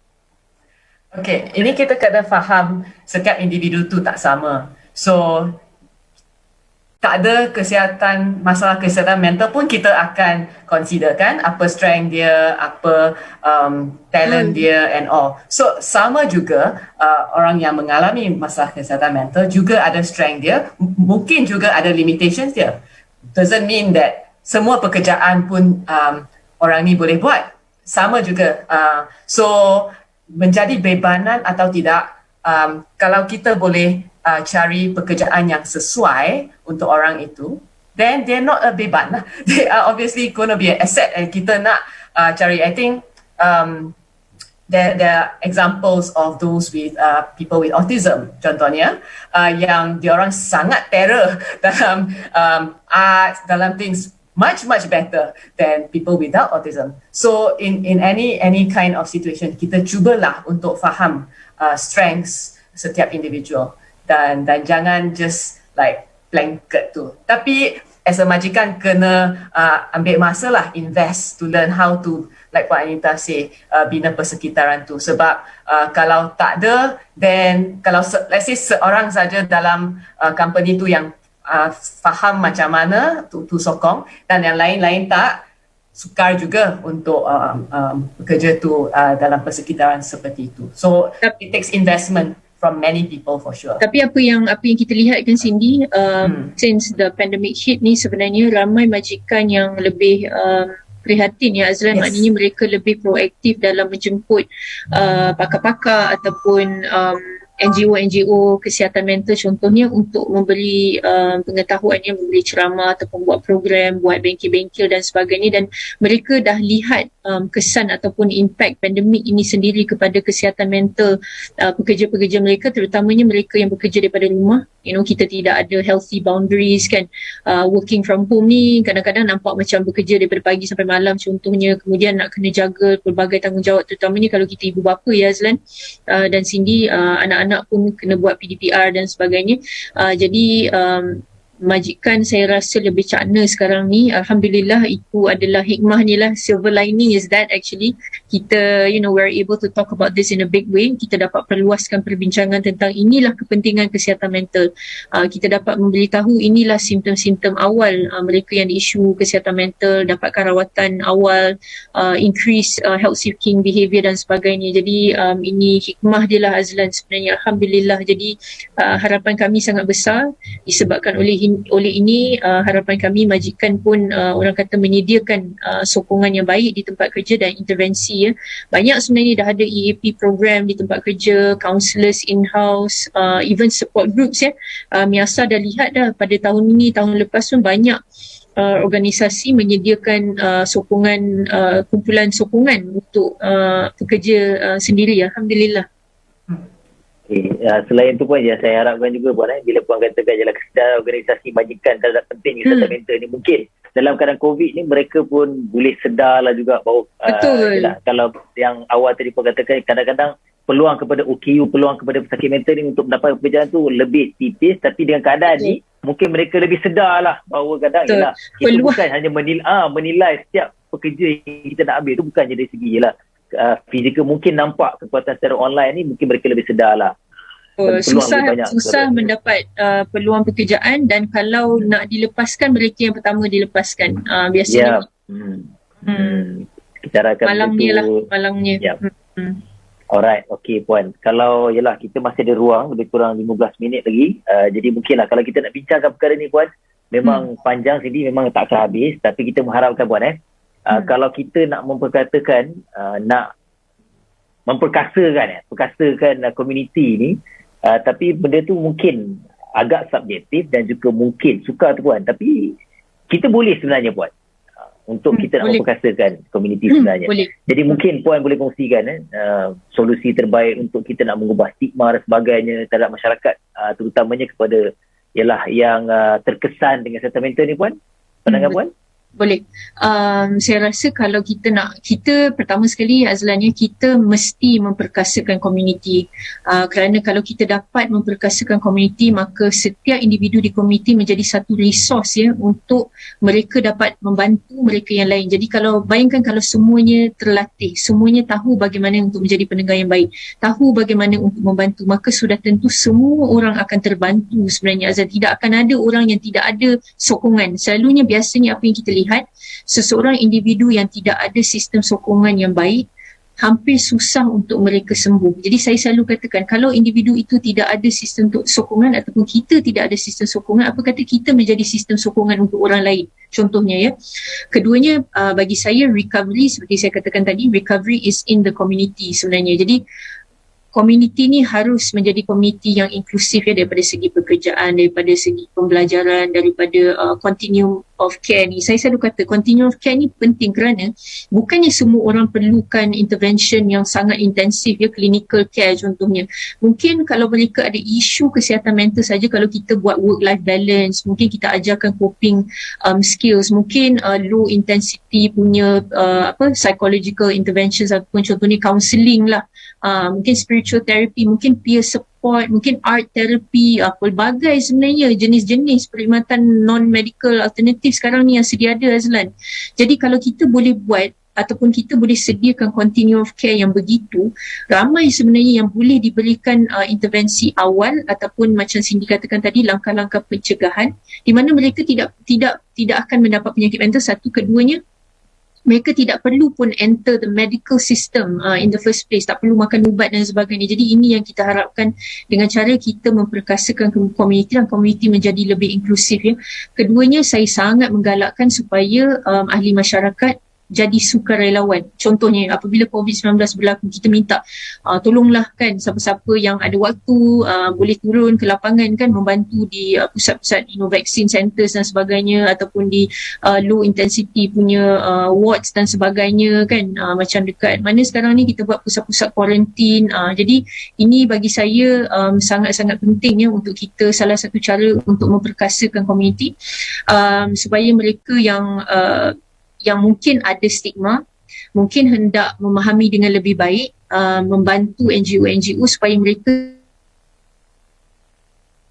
sendiri faham tentang penyakit mental, faham tentang penyakit mental ini adalah real, the pain is real, the struggle is real, the illness is real. Jadi stigma dapat dikurangkan dan mereka dapat membantu orang tersayang dan diri sendiri juga.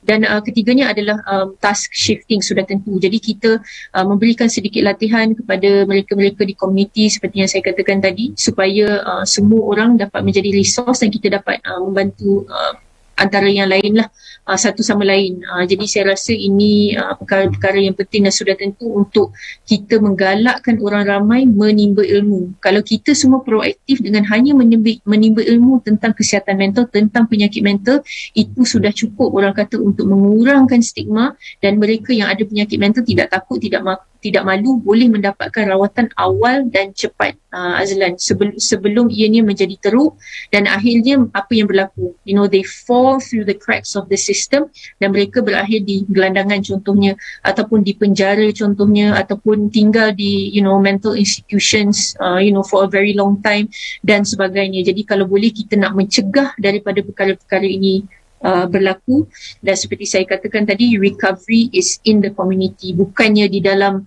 psychiatric ward, bukannya di dalam hospital-hospital ataupun institusi kesihatan mental di mana kita terputus ya daripada sistem sokongan, terputus daripada meaningful work activities dan sebagainya, Azlan. Itu bukan tempatnya sebenarnya.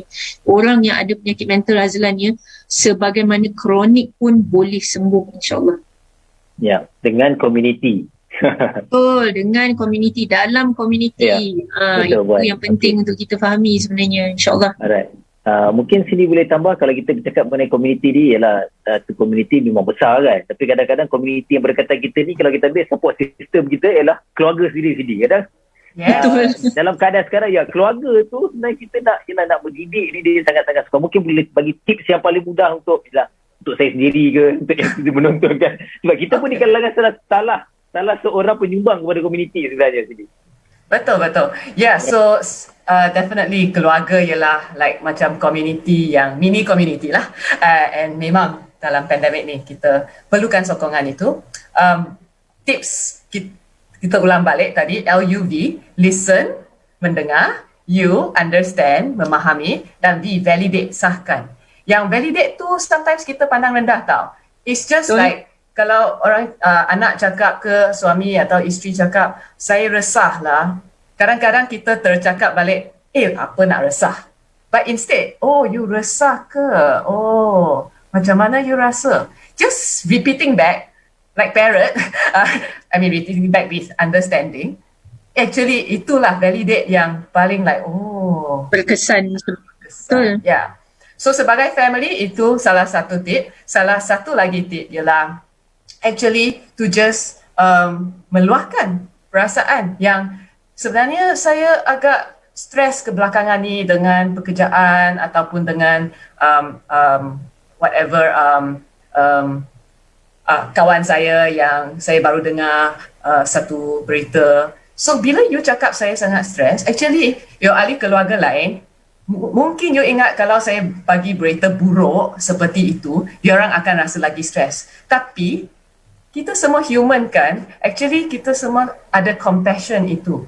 Dan when you are very honest and open, secara satu keluarga kita pun boleh lebih menyokong satu sama lain. So yang tu dalam program-program kita selalu mengajar juga cara berkomunikasi secara iMessage. So iMessage tu means saya berasa penat lah, macam untuk mak kan selalu buat semua kerja rumah and kebanyakan lah kerja rumah kan, and sometimes dia cakap dia susah nak bagi tahu ahli keluarga yang dia penat. Dia rasa dia kena strong.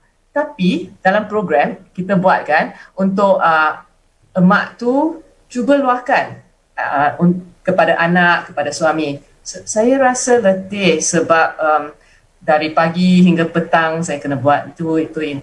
Dan tiba-tiba anak, mak bukan superwoman. Anak sekarang rasa mak okey je. So mak pun tahu, anak pun tahu. Dan one more example ya, ada satu anak dalam program kita, dia di-encourage lah untuk bercakap dengan mak dia, apa dia nak luahkan. Mak dia selalu cakap dia tak makan tepat masa. Dan mak dia nak anak dia makan tepat masa. And this was really touching. Anak dia cakap, mak, saya rasa, dengan guna iMessage, saya rasa sedih bila saya tengok mak tak makan sampai waktu petang. Sebab itulah anak tu actually tak makan lunch. Sebab dia sebenarnya nak tunggu mak dia makan bersama-sama. So bila actually you feel like you share this kind of emotion macam tak bagus ke apa, tapi it help them to faham, memahami. Betul. And so then you bukalah ruang yang selamat supaya you tak payah sebagai ibu bapa rasa you kena strong di depan anak. Anak pun nak rasa strong depan ibu bapa. Okay, so itu sebagai keluarga. Dan just nak tambah sedikit tentang community yang lebih luas untuk memperkasakan community ya. I cannot agree more lah. Yang memang recovery and support tu dalam community tu sangat penting. So contohnya kita selalu ada working with the local community leaders, AJKs and even some of the youth kind of facilitators. Sebab kita nak groom them so that diorang lah yang boleh jadi ambassador dan first point of contact. Sebab kita mungkin partisipan yang dah tengok macam Cindy, dia okay to call me atau message saya. Tapi yang lain-lain, dia akan just go to ahli community sendiri. Dan one of our program dia cakap, lepas dia dapat coping skills, neighbor dia stress, dia dapat share coping skills dengan neighbor dia. So that one we are very happy. And finally, one last point, ialah untuk memperkasakan community. Kita tahu kesihatan mental ni kadang-kadang, and I'm speaking dalam pengalaman kita dengan community B40, diorang kena kerja, diorang for sure kena letak food on the table, itu priority lah. So diorang tak ada masa mungkin sometimes dia rasa dia tak ada masa nak ikuti program atau macam talk-talk berkaitan kesihatan mental. Tapi diorang akan ikuti program berkaitan tentang entrepreneurship, business coaching, dan one of our examples project, kita ada partner dengan satu lagi social NGO, diorang buat untuk business coaching, entrepreneurship, right? Women of Will. And diorang buat dengan PPR, so dia buatlah nutrisi coaching, business coaching, and kita come in to do the mothers support group. So emotional capacity building untuk mak-mak yang actually diorang adalah entrepreneur untuk F&B lah. And with that, mungkin kalau kita tak partner, diorang takkan dapat that kind of input tentang kesedaran macam mana, mindfulness techniques, help them to breathe, help them to see what's in their control, not in their control.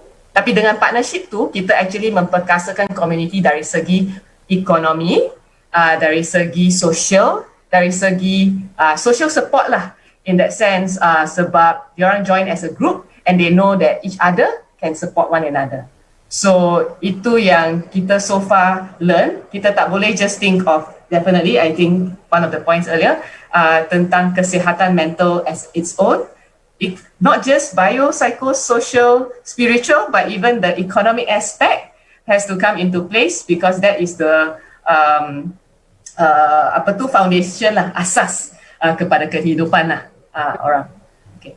Terima kasih, saya macam cakap banyak tadi. Okey, macam cikgu bahasa Melayu pula. Oi, dalam tu. Guna tak? Sini okey, tadi masa awal nampak macam tak ada. Okey. Clear dah budak faham. Saya tertarik tadi bila cakap ya komuniti kita dan keluarga tadi, I message. Saya kesimpulan saya boleh ya ataupun tidak, kalau tak betul beritahu saya rasa jujur betul tak? Kita jujur kan? Yes, luahan tu kita juga kadang-kadang kita rasa mungkin kejujuran kita ni boleh disalah erti kan, tapi sebenarnya jujur tu penting kan. Alright, okay. Terima kasih, satu tips yang penting untuk saya dan juga masyarakat saya rasa. Alright, Puan Anita, kita semakin hampir ke penghujung, saya rasa lebih kurang 5 minit saya rasa ni. Okay, mungkin lah Puan, masa yang terhad ni Puan, mungkin Puan boleh kongsikan ataupun nasihat lah. Kalau dia cakap siapa yang mendengar ni kan, okey, apa yang paling penting lah untuk kita sebenarnya dalam berbalik perbincangan kita hari ni Puan? Point dia banyak di sini Azlan, tapi kalau saya boleh insyaAllah rumuskan stigma, saya katakan tadi, adalah penghalang terbesar sebenarnya untuk seseorang individu untuk mendapatkan bantuan dan rawatan, dan jadi sebab tu saya selalu panggil stigma ni is the true poison, the true poison of it all, ataupun racun. Saya kan dulu Azlan, 3-4 tahun lepas apabila saya nak menggunakan perkataan racun ataupun poison, poison lah saya terjemah ke bahasa Melayu menjadi racun, tapi saya dulu berasa skeptikal nak menggunakan perkataan tu. Saya tidak tahu kalau orang boleh menerima ataupun tidak, tetapi akhirnya apa yang berlaku, saya pergi ke satu persidangan antarabangsa, dan apabila saya menggunakan perkataan stigma is poison itu, ada penceramah selepas saya itu quote saya balik, dan kenapa dia quote saya Azlan adalah kerana dia kehilangan brother abangnya disebab akibat bunuh diri disebabkan oleh stigma. Maknanya abang dia sendiri internalize stigma, dan disebabkan oleh itu mengakhiri kehidupan. Dan daripada situ saya sedar bahawa perkataan ataupun terma yang kita pakai ni penting sebenarnya untuk menunjukkan bahawa this is serious. Okay, stigma is serious, stigma is poison guys. Okay, so sebab tu kita kena pilih kata-kata kita, language, vocab sangat penting. Saya sangat sarankan supaya kita dapat increase orang kata vocabulary tentang kesihatan mental ini, supaya kita tidak menyumbang kepada stigma. Kadang-kadang kita kata, aku depressed hari ni, tak dapat jumpa ibu aku contohnya. Jadi apabila seseorang yang betul-betul ada kemurungan ataupun depression memberitahu ataupun meluahkan pada kita, kita rasa macam alah tak ada apa-apa, tak penting contohnya. Jadi sebab tu perkataan, term ataupun terma ini memainkan peranan yang penting. Keduanya, please speak out. Okay, hari ini anda sudah pun mendengar daripada perkongsian daripada saya, daripada Cindy, daripada Azlan, dengan ilmu yang kita ada ni, jangan simpan. Kongsikan seluas-luasnya. Kalau kita nampak orang distigmakan, individu didiskriminasikan, please say something about it. Okay, jangan berdiam diri. Kita dah ada ilmu ni, jangan ignore, buat tak tahu, tutup mata. Tolong jangan buat begitu. Tetapi saya mohon kita berbuat sesuatu, act, speak out. Kita di Miasa Azlan, kita dah menyediakan satu platform yang kita namakan Stigma Watch. di mana anda boleh membuat laporan ya melalui Stigma Watch platform ini. Kalau anda sendiri witness stigma ataupun anda sendiri melalui stigma ataupun diskriminasi, boleh laporkan kepada platform kami di Miasa, di website Miasa. Ataupun kalau anda melihat ada orang membantu combat stigma, anda boleh melakukannya juga. Jadi ini adalah salah satu inisiatif ya yang Miasa lakukan. Dan keduanya, Azan, saya nak memberitahu, ketiganya, saya nak memberitahu orang ramai yang mendengar, if you are struggling, okay, you are not alone, okay, you can recover and there are treatments and help available ya. Di Miasa, let me tell you, sokongan perkhidmatan yang kami sediakan adalah percuma buat golongan B40 ya. Kalau kita ada contohnya bengkel-bengkel ataupun program-program lain, walaupun bukan percuma tetapi sangat minimal, it's heavily subsidized ya. Ini adalah salah satu usaha Miasa supaya kita dapat break that barrier to access. Jadi jangan rasa tidak ada bantuan perkhidmatan. Ada klinik kesihatan, ada 1,000 sekitar di seluruh Malaysia. GPs ya, private clinics ada 6-7 ribu di Malaysia. Hospital-hospital ya, anda boleh pergi mendapatkan bantuan rawatan dan sebagainya, walaupun dalam pandemik COVID-19 ini mungkin tidak boleh walk in, tetapi boleh mendapatkan surat rujukan di klinik kesihatan ataupun di tempat-tempat yang berdaftar klinik dan sebagainya, insyaAllah. Okay, jadi itu saja Azlan buat semua. Terima kasih. Thank you so much everyone for listening. Kita doakan sama-sama, saling menolong dan bantu-membantu, terutamanya dalam pandemik COVID-19 ini, insyaAllah. Okey, Cindy, saya bagi last word lah, pendek ringkas je. Mungkin sebelum penutup. Okey, last ringkas. Okay, alright. Last quote, last word is actually ada satu quote daripada teacher saya yang saya rasa very close to my heart. Oh, why, Pak Anita? Okay, teacher, I have high regards for teachers, Cindy. Yes, alright. So from my teacher, and the quote is, "Thank you to yourself for the journey that you bravely faced." Yes, I agree. So that's my teacher, Lilian Tong, and I take it close to my heart. Saya nak juga share dengan semua orang. Terima kasih kepada diri anda sendiri atas journey yang you bravely face. Alhamdulillah. Thank you very much. Sangat-sangat ringkas tapi bagus untuk kita. Okey. Kita sampai ke penghujung sebenarnya. Yalah, sedar tak sedar, rasa mungkin yang menonton rasa lama, tapi sebenarnya saya rasa tak lama pun. Bila cakap fakta bateri dia luas dan banyak yang boleh kita bincangkan, tapi disebabkan limitasi masa ni, ini yang sempat kita bincangkan. Dan saya nak ucapkan terima kasih sekali lagi kepada dua panel hari ini, iaitu terutamanya Puan Anita, terima kasih kepada Cindy, dan yang paling penting terima kasih kepada penonton yang sentiasa bersama dengan kami sepanjang petang ini. InsyaAllah terus ikuti perkembangan dari masa ke masa. Mungkin akan ada episod lain, tajuk-tajuk lain yang terutamanya kita masih berfokuskan mengenai kesihatan mental yang sangat-sangat penting untuk diri kita dalam kehidupan seharian kita. Jadi akhir sekali, terima kasih kepada semua. InsyaAllah kita akan jumpa lagi. Assalamualaikum. Waalaikumsalam warahmatullahi. Bye everyone. Thank you. Bye-bye.